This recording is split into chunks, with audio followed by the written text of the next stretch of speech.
Vede que grandemente o amor que nos tem concedido o Pai, que fôssemos chamados filhos de Deus, e nós o somos. Por isso o mundo não nos conhece, porque não conhece a Ele. Amados, agora somos filhos de Deus, e ainda não é manifesto o que havemos de ser. Mas sabemos que, quando Ele se manifestar, seremos semelhantes a Ele, porque assim como Ele é, o veremos. E todo que nele tem essa esperança purifica-se a si mesmo, assim como ele é puro. Todo aquele que vive habitualmente no pecado também vive na rebeldia, pois o pecado é rebeldia. E bem sabeis que ele se manifestou para tirar os pecados, e nele não há pecado. Todo que permanece nele não vive pecando. Todo que nele, todo que vive pecando não o viu nem o conheceu. Filhinhos, ninguém vos engane. Quem pratica a justiça é justo, assim como ele é justo. Quem comete pecado é do diabo, porque o diabo peca desde o princípio. Para isto, o Filho de Deus se manifestou para destruir as obras do diabo. Até esse versículo 8 aí, nós vamos meditar nele. Senhor nosso Deus, nós te agradecemos pela oportunidade de meditarmos na tua palavra nessa tarde.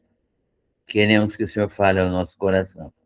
Agradecemos pela vida das pessoas que já estão conosco e pedimos que o Senhor abençoe a vida de cada um dos participantes, de modo que a tua palavra possa falar ao nosso coração e nós possamos praticar, sermos praticantes dessa palavra. Abençoa-nos aqui, nós oramos e agradecemos em nome de Jesus. Amém. Muito bem, este texto é um texto muito importante da palavra de Deus, é um texto que demonstra para nós como é que se manifesta a vida de Deus em nós. O apóstolo João está falando da vida de Deus, aquela vida de Deus que vem para nós quando nós cremos no Senhor Jesus Cristo. E, primeiro de tudo, ele falou sobre a manifestação do Senhor Jesus Cristo em carne, como o Verbo se fez carne e habitou entre nós. Pois ele fala que Deus é luz, né? Deus é luz, e aqueles que não andam na luz não têm comunhão com Deus, mas aqueles que andam na luz têm comunhão com Deus e com os irmãos. Depois ele menciona que nós podemos viver vida reta sem pecado, sem se nós apenas confessarmos os nossos pecados diante do Pai. Então, na medida que nós cometemos algum pecado, precisamos nos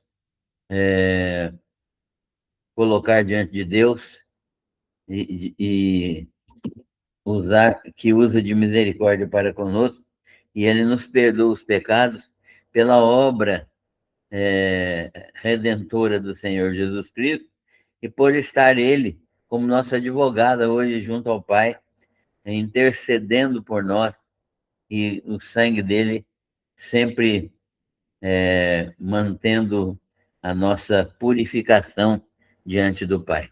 O sangue de Jesus Cristo, seu Filho, nos purifica de todo pecado.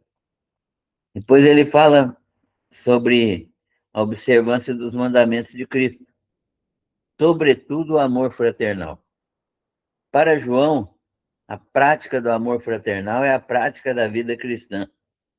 E nós precisamos viver separados do mundo, porque o amor a Deus implica em separação do mundo. Não há possibilidade de amarmos o mundo e amarmos também a Deus, né, na mesma condição. E não devemos amar o mundo, devemos amar exclusivamente a Deus. E ele então fala disso no, no capítulo 2 e mostra que aquele que está no mundo vive na prática da concupiscência da carne, da concupiscência dos olhos e da soberba da vida. E essa pessoa está separada de Deus se ela está no mundo, de modo que é incompatível uma vida cristã de, de, de verdadeira, uma vida cristã real, se nós dizemos que estamos em Deus, mas praticamos aquilo que o mundo nos oferece. Então, o texto segue falando que nós já vivemos um tempo em que apareceram muitos anticristos, né? O mundo vai ter um anticristo no final, segundo o próprio ensino de Jesus e dos apóstolos. O anticristo vai ser a aparição final do enviado de Satanás para destruir, né, Jerusalém, para destruir os crentes, para aniquilar o cristianismo. Mas esse espírito do anticristo já está presente no mundo. No tempo de João, ele já fala que havia muitas pessoas que se comportavam no espírito do anticristo. Era como se fossem anticristos, né?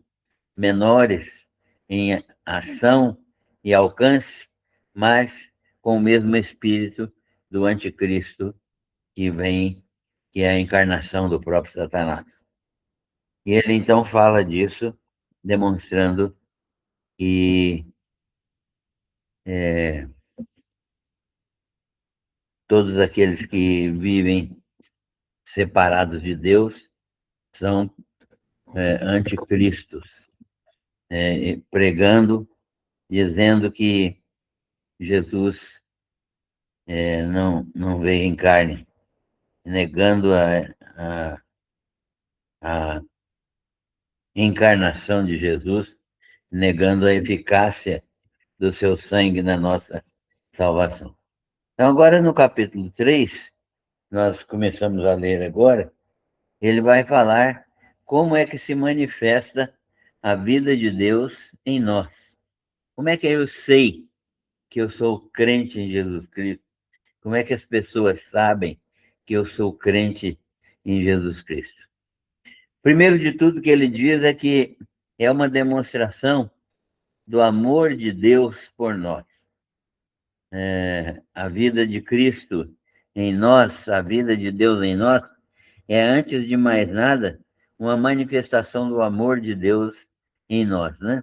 Então, não existe possibilidade de termos vida de Deus, de sermos filhos de Deus, se não fosse pelo amor que Deus tem por nós.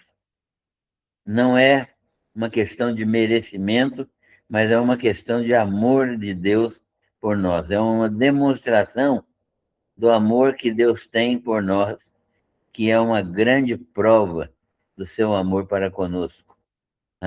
A dinâmica da nova vida é uma dinâmica motivada pelo amor. É uma dinâmica que é movida pelo amor. Ele diz então: vede que grande amor nos tem concedido o Pai, que fôssemos chamados seus filhos. Então, ele nos chama de filhos. Essa vida cristã é uma vida que nos traz a condição de filhos bem evidente, que nós fomos tornados filhos de Deus pelo grande amor do Pai para conosco. Então, a manifestação dessa vida cristã, a dinâmica dessa vida, começa com a aplicação do amor de Deus em nós. Então, Deus nos ama a ponto de dar a seu Filho, dar a vida por nós, e fazer o seu sacrifício na cruz do Calvário, derramando o seu sangue para nos perdoar os pecados, nos purificar de toda injustiça. Então, é uma demonstração do amor de Deus por nós, né, que é uma grande prova do amor de Deus para conosco. E ele, então, nos chama de filhos. Então, um segundo aspecto importante que ele fala, que da dinâmica de nos tornarmos filhos de Deus, ele nos chama de filhos, ele nos denomina filhos, e isso é prova cabal de mudança de natureza. Deus não pode chamar de filho aquele que não tem mudança de natureza. É por isso que quando a gente fala que Deus tem filhos e criaturas, muita gente fica ouriçada, assim, fica achando ruim. Não, mas os filhos de Deus são somente aqueles que têm natureza de filhos, aqueles que foram transformados pelo poder de Deus. Ele nos chama de filhos, e isso é para provar que houve uma mudança completa, uma mudança definitiva na nossa natureza.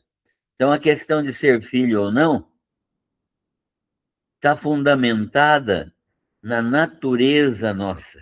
Quem não tem natureza de filho, quem não foi transformado pelo poder de Deus, não pode ser chamado de filho.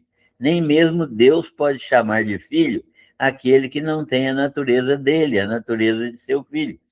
Porque a conversão não significa apenas perdão de pecados, mas a conversão significa principalmente, além da conversão, do perdão de pecados, significa uma mudança de natureza, Então, ele nos chama de filhos, e isso é prova completa, cabal, de mudança de natureza. Deus nunca chamaria de filho aquele que não mudou de natureza. Em terceiro lugar, nós vemos aqui que é uma questão de mudança de relacionamento. Porque a nossa natureza é mudada, muda-se o relacionamento. Nós passamos a ser conhecidos de Deus. O que é essa expressão, ser conhecidos de Deus? Agora somos filhos de Deus, né, segundo o texto diz aqui, mas nós queremos ser conhecidos. Por isso o mundo não nos conhece, porque não conhece a Ele. O que significa isso? É uma questão de mudança de relacionamento. Nós somos conhecidos de Deus e podemos conhecê-lo como nosso Pai. E conhecer aqui não é simplesmente ser apresentado para alguém, dizer muito prazer e ir embora. É ter um relacionamento de intimidade, de profundidade. No Velho Testamento, essa expressão era usada para o casal, para o relacionamento conjugal. Tal a intimidade que isso pressupõe. E no Novo Testamento, é a intimidade espiritual que existe entre Deus e aqueles que ele salva pelo poder da operação de Jesus Cristo. Então, é uma questão de mudança de relacionamento.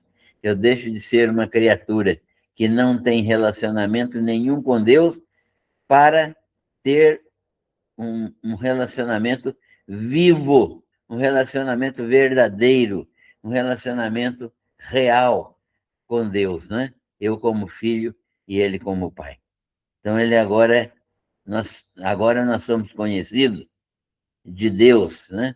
Conhecidos no sentido de termos um relacionamento íntimo e podemos conhecê-lo como nosso Pai. Podemos conhecê-lo como nosso Pai, porque ele se tornou verdadeiramente o nosso Pai. Nós éramos criaturas, agora somos filhos. Esse relacionamento implica em uma filiação. Filiação. Por isso que nós podemos dizer que somos filhos de Deus, porque esse relacionamento novo com Deus implica obrigatoriamente em filiação. Por quê? Porque é um relacionamento em Cristo. Nós só podemos nos relacionar com Deus se estivermos em Cristo. Ou seja, se a vida de Cristo estiver em nós, né? Se nós não tivermos a vida de Cristo, nós não podemos relacionar com Deus. E essa é uma questão de mudança de relacionamento por isso, porque nós passamos agora para um relacionamento filial, filial, significando com isso que nós fomos adotados com mudança de natureza. Deus nos adotou como filhos dele, amados, com a mudança de natureza. Né? Uma adoção não é igual à adoção humana. Se eu adotar uma pessoa como filho, ele fica adotado legalmente, mas ele não é geneticamente meu filho. Né? Então, mas no caso aqui, Deus transforma-nos espiritualmente para que nós sejamos filhos legítimos dele, né, adotados com mudança de natureza. A adoção humana não traz mudança de natureza. A criança continua tendo a mesma natureza que os pais verdadeiros tiveram. Mesmo adotada por mim uma criança, ela não passa a ter minha natureza. Mas, no caso de Deus, ele nos dá uma nova vida, e agora, nessa nova vida espiritual, nós somos adotados com mudança de natureza. É o que o apóstolo João fala no seu evangelho. A todos quantos o receberam, deu-lhes o poder de se tornarem filhos de Deus, a saber, os que creem no seu nome. Então, há uma mudança de natureza. Esse relacionamento implica em filiação. Nós somos agora filhos de Deus com natureza semelhante à natureza de Cristo. E, como consequência disso, ele fala, né? João fala, não temos o mesmo relacionamento com o sistema chamado mundo. O nosso relacionamento com o mundo muda completamente. Depois que nós somos convertidos, que que nós somos levados à conversão, depois que nós somos novas criaturas, o relacionamento com o mundo muda dramaticamente. E, como consequência, não temos o mesmo relacionamento com o sistema mundano, né? Porque o sistema mundano traz um modo de vida contrário à vontade de Deus. É um sistema satânico mundial. Nós vivemos nessas circunstâncias. Há um sistema satânico mundial que se opõe à vontade de Deus e quanto mais o tempo passa, mais ele fica explícito, mais ele fica conhecido. E nós estamos vivendo os últimos dias porque verdadeiramente o mal tem proliferado sob o domínio de Satanás. Mas nós não temos um relacionamento com esse sistema mundial de malignidade. Nós não vivemos neste mundo que vive de modo contrário à vontade de Deus. E é por isso que é difícil para o crente viver neste mundo, porque é um sistema em oposição à vontade de Deus e fica completamente difícil viver com os valores deste mundo. E viver com os valores do reino do céu, traz muitos problemas, né? A gente tem dificuldades de viver esse sistema divino, né? A viver dentro da vontade de Deus. Porque nós somos filhos e o mundo, as pessoas do mundo, não. Elas não conhecem o Pai, né? Elas não vivem em intimidade com o Pai. Então, elas têm outros valores que nós não temos. E fica difícil conviver com pessoas que têm valores diferentes do que os nossos. Em quinto lugar, o texto está dizendo que essa condição de filhos já é atual. Nós não vamos ser filhos de Deus, nós já somos filhos de Deus, né? O texto diz assim, que nós já somos amados, agora somos filhos de Deus, né? Agora. O texto é muito claro. Esta condição de filho já é atual, é agora. Nós realmente fomos tornados filhos de Deus. O apóstolo João está afirmando categoricamente que nós, que somos crentes, já somos filhos de Deus, já estamos contabilizados como filhos de Deus, já estamos vivendo como filhos de Deus e já somos conhecidos por Deus um por um. Cada um de nós é conhecido de Deus.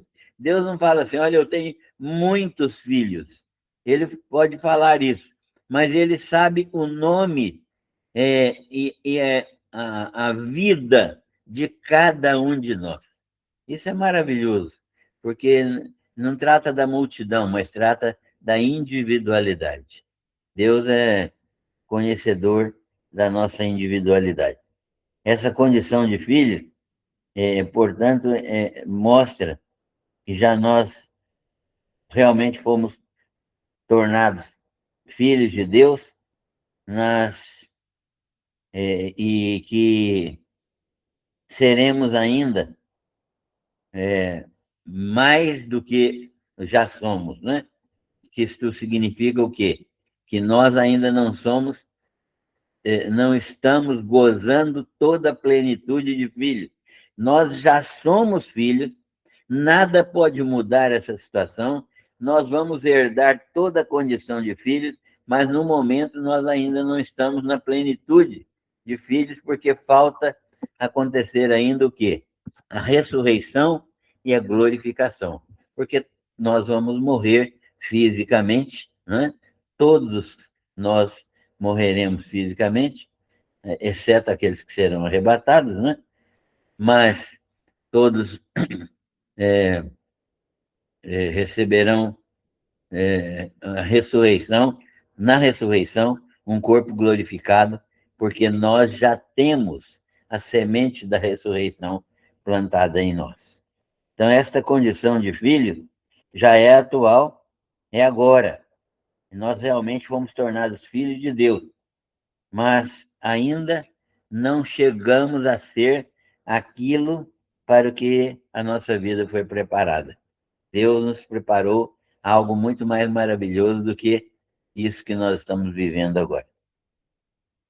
Então, o que sabemos é que quando o Senhor Jesus se manifestar em glória, na sua segunda vinda, nós seremos semelhantes a Ele. Semelhantes a Ele. Como é que Jesus está hoje? Em um corpo glorificado, na presença do Pai, à destra do Pai, com toda a glória, toda a honra, toda a riqueza do mundo aos seus pés. Todas as honras do mundo apresentadas a Ele. E esta condição, então, o que sabemos é que quando Ele se manifestar, na sua segunda vinda, nós estaremos com Ele também, com corpo glorificado diante dele, numa vida completamente maravilhosa, sem sofrimento, sem dor, sem limitação, andando sempre na presença do Senhor. Então, essa vida plena ainda não foi manifestada, mas nós já sabemos como ela é, porque Cristo já está no céu e nós já sabemos como ele está lá e nós seremos exatamente como ele é. O texto diz assim: seremos semelhantes a ele, porque assim como ele é, nós o veremos. O texto do apóstolo João é muito claro, então, que Jesus Cristo é o nosso protótipo, né? Nós seremos exatamente como ele é, exceto pela condição divina dele, né? Nós não nos tornaremos deuses, mas nos tornaremos criaturas perfeitas diante do Pai que está no céu. E, em sétimo lugar, o texto está dizendo que esta expectativa não é uma mera possibilidade. Oh, maravilha! Essa expectativa não é uma mera possibilidade, talvez possa acontecer, nós não sabemos direito, quem sabe, né? Não, é uma realidade. Esta expectativa não é uma mera possibilidade, é uma esperança, certeza. É uma esperança, certeza. Não é uma expectativa só. Ela é uma certeza firme, consolidada, uma verdade estabelecida sobre uma palavra infalível, que é a palavra imutável de Deus, né? Garantida pelo caráter do próprio Deus. E é mais certo do que o fato de nós estarmos vivos agora, né? É mais concreto para nós do que o fato de estarmos vivos agora. Então, nós sabemos que isso é verdadeiro. A consequência imediata dessa firmeza de fé, que é o firme fundamento das coisas que se esperam, e a certeza da realidade daquilo que nós não vemos no momento, é uma santificação. Quando a gente tem essa consciência clara de que nós estamos num processo, e que esse processo é um processo irreversível, e que nós seremos semelhantes a Jesus, a consequência imediata dessa firmeza de fé, dessa certeza de ressurreição, é que nós temos como firme fundamento das coisas que se esperam, né? Nós temos certeza que as coisas que nós aguardamos vão acontecer. Isso muda completamente a nossa vida. Nós vamos viver de um modo que hoje nós vamos viver de um modo que hoje nos chama a atenção para uma vida reta e santa na presença de Deus. É nossa santificação. Essa situação gera na nossa vida desejo de santidade, desejo de santificação. O processo pelo qual nós negamos a nós mesmos para andar com pureza como Jesus é puro. Então, quando nós confiamos nisso, temos essa certeza da ressurreição, sabemos que somos filhos amados, isso gera em nós um desejo de sermos santos, de levar uma vida reta diante de Deus, de agradarmos a Deus com a nossa vida, né? E isso nos leva a andar em pureza, em santidade, como Ele é puro e santo. Quem vive cometendo pecado, diz o apóstolo João, né? Ele está contrastando agora aqueles que se dizem crentes e que vivem cometendo pecado. Ele diz então que quem vive cometendo pecado não é justo, não é um cristão. Comete iniquidade, comete rebelião contra Deus. Todo pecado é iniquidade, né? Todo pecado é uma rebelião contra Deus.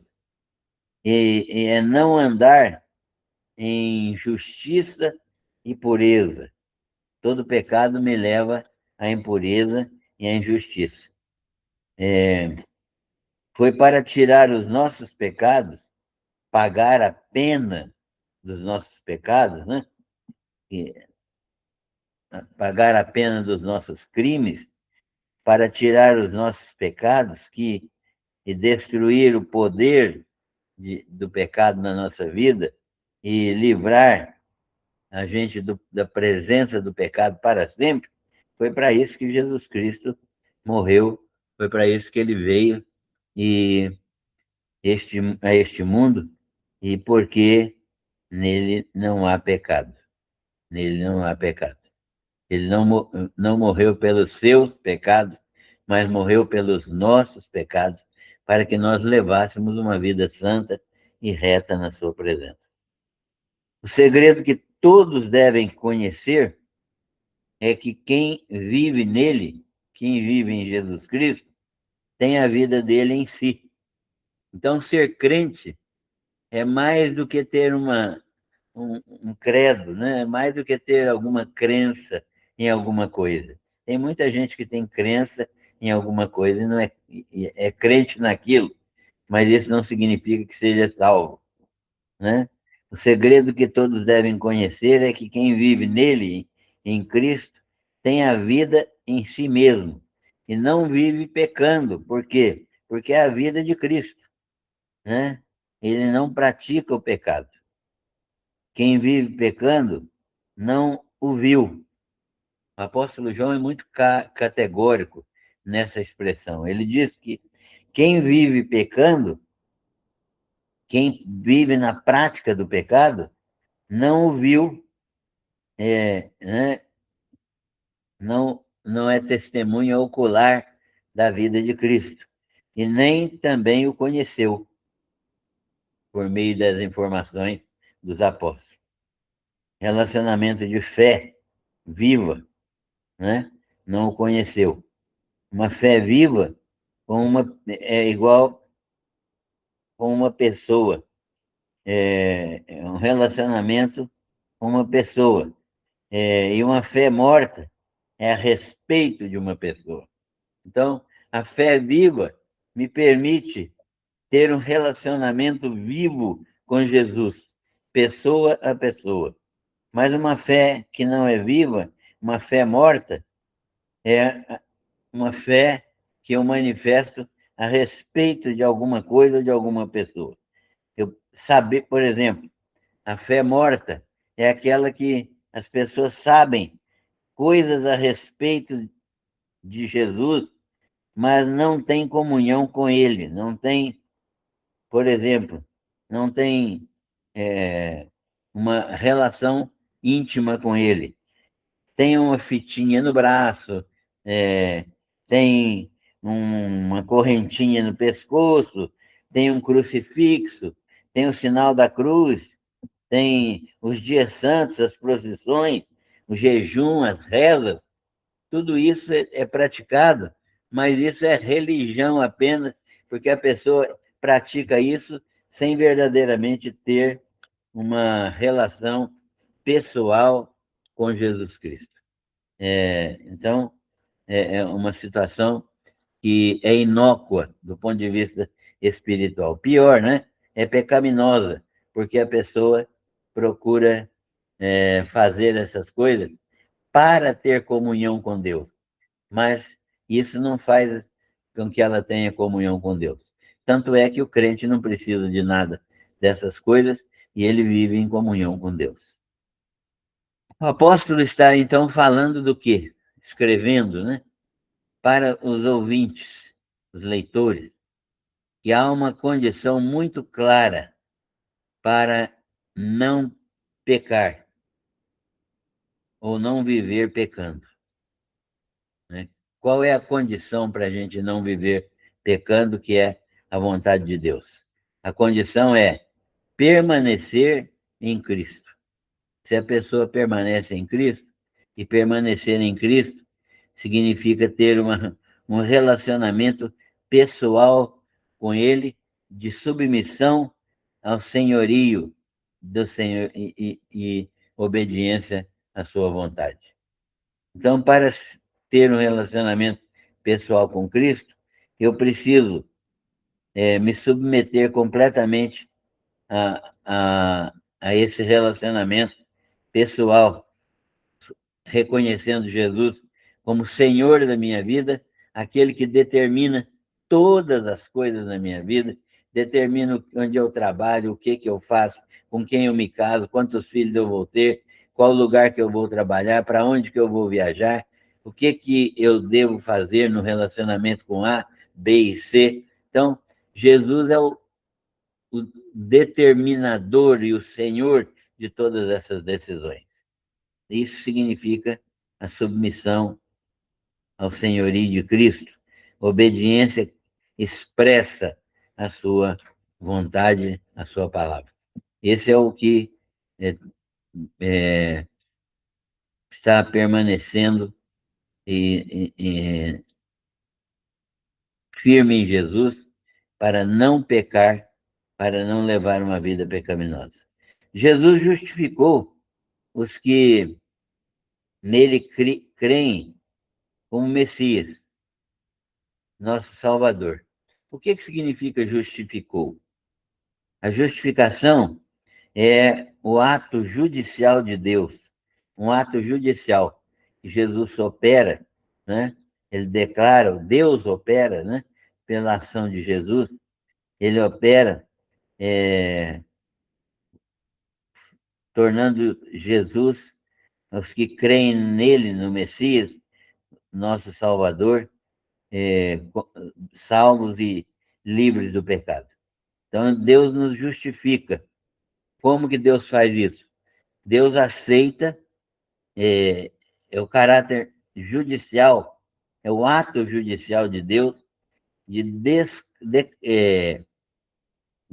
declarar que dá por quitada a dívida, nossa dívida, para com Ele. Então, a dívida que eu tinha para com Deus, por ser pecador e desobedecer a sua lei, ele dá por quitada. Por quê? Porque Jesus se ofereceu para morrer no meu lugar. Eu tinha que morrer pelos meus pecados. Era a única solução que existia, era eu morrer pelos meus pecados. Mas isso não adiantaria nada, porque Deus poderia perdoar meus pecados, mas eu não teria vida eterna. Mas quando eu creio em Jesus, ele morre pelos meus pecados e me dá a vida eterna. Então é por isso que nós precisávamos e precisamos sempre de um mediador que ressuscitou para garantir para nós a vida eterna. A justificação é esse ato de Deus, então, perdoando meus pecados por causa da obra de Jesus. E Deus me declara, então, quitado com ele, a nossa dívida quitada com ele, para com ele por meio da morte de Cristo crucificado. A sentença foi uma sentença paga plenamente e cumprida totalmente, cabalmente, né? Não ficou nada por fazer. Então não é possível ser justificado, viver justamente com Deus e continuar pecando. Não é possível isso. Você pode cometer pecados ocasionalmente, mas viver na prática do pecado é uma demonstração de que não houve conversão. Também não é possível viver retamente diante de Deus sem ser justificado, sem ser nova criatura. Quer dizer, só há uma possibilidade: você de ser nova criatura é crer em Jesus Cristo, que ele te deu nova vida, e saber que ele te purificou e perdoou de todos os seus pecados. Fora disso, não há possibilidade de ser justificado e viver justamente com Deus e continuar pecando, né? Então, uma pessoa que continua pecando demonstra que ela não foi transformada, não foi mudada. Pode até ser membro da igreja, mas não houve mudança. Também não é possível viver retamente sem ser justificado. Quer dizer, não é por uma tentativa de viver retamente que você consegue a salvação. A salvação só é conseguida pela vida de Cristo. Porque mesmo que você tente totalmente, todos os dias, você não consegue viver uma nova vida sem pecado, né? João disse que se nós dissermos que não temos pecado, fazemos-lo mentiroso. Então, algum pecado nós ainda cometemos, mas ele é fiel e justo para nos perdoar os pecados e nos purificar de toda injustiça. É por causa dessa ainda possibilidade de haver algum pecado que o sangue de Jesus Cristo está à disposição para nós, para a nossa redenção. Não há salvação por méritos, só pela graça. Não há salvação se não há mudança de vida, né? Se a pessoa não mudou de vida, é uma evidência que não houve salvação. E não há mudança de vida sem salvação também. Ou seja, ninguém por esforço próprio pode mudar de vida. A única possibilidade de mudar de vida é ter a vida de Jesus, né? É ser uma nova criatura. Não há, então, salvação por méritos. E não há mudança de vida sem salvação. Então, é um beco sem saída, né? Você precisa. Não há salvação por mérito, você não merece a salvação. E não há salvação sem mudança de vida. Se você não mudar de vida, demonstra que não houve salvação. Então, a única possibilidade que existe é receber esta salvação que está na pessoa de Cristo. Ele nos dá a sua vida para vivermos aqui neste mundo como salvos pela misericórdia de Deus. Ninguém seja enganado, né? Ninguém seja enganado. Quem pratica a justiça é alguém que foi justificado. E é uma situação em que a pessoa é posicionalmente justo diante de Deus. Então, quando eu creio em Jesus Cristo como meu Senhor e Salvador, lá no início da minha carreira cristã, eu já fui declarado justificado por Deus e ele me recebeu e me colocou na posição de justo, a mesma posição que Cristo está. Ele me colocou como justo, justificado, e ele me vê como justo porque eu estou em Cristo. A vida que está em mim é a vida de Cristo, e eu estou nesta vida de Cristo. Então, é uma vida que transforma a mente, que transforma o coração, que transforma o comportamento. Ninguém seja enganado. Quem pratica a justiça é porque foi justificado. Porque ninguém que não foi justificado tem condições espirituais de praticar a justiça. Senão a pessoa não precisaria de Jesus. E posicionalmente justo diante de Deus aquele que recebe a justiça de Cristo. Deus o enxerga como justo diante de Deus. E pois é o próprio Deus quem o justifica. O apóstolo Paulo fala disso aos Romanos, dizendo: quem intentará acusação contra os escolhidos de Deus, se é o próprio Deus quem os justifica? Então, tudo vem da mão de Deus para que ninguém se glorie, né? São nas suas obras. E quem comete pecado, segundo o apóstolo João, vive praticando o que desagrada a Deus. Vive na prática daquilo que desagrada a Deus.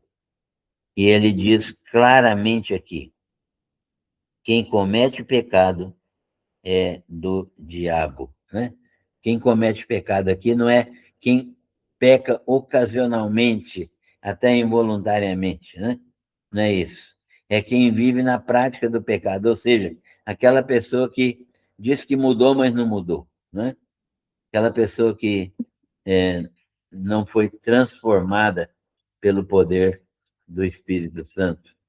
Então, essa pessoa é do diabo, né? O texto diz assim: quem comete pecado é do diabo. Por quê? Porque o diabo peca desde o princípio. Para isto, o Filho de Deus se manifestou. O quê? Para destruir as obras do diabo. Então, até o versículo 8, nós estudamos brevemente hoje, para continuarmos na semana que vem, do final do versículo 8 em diante.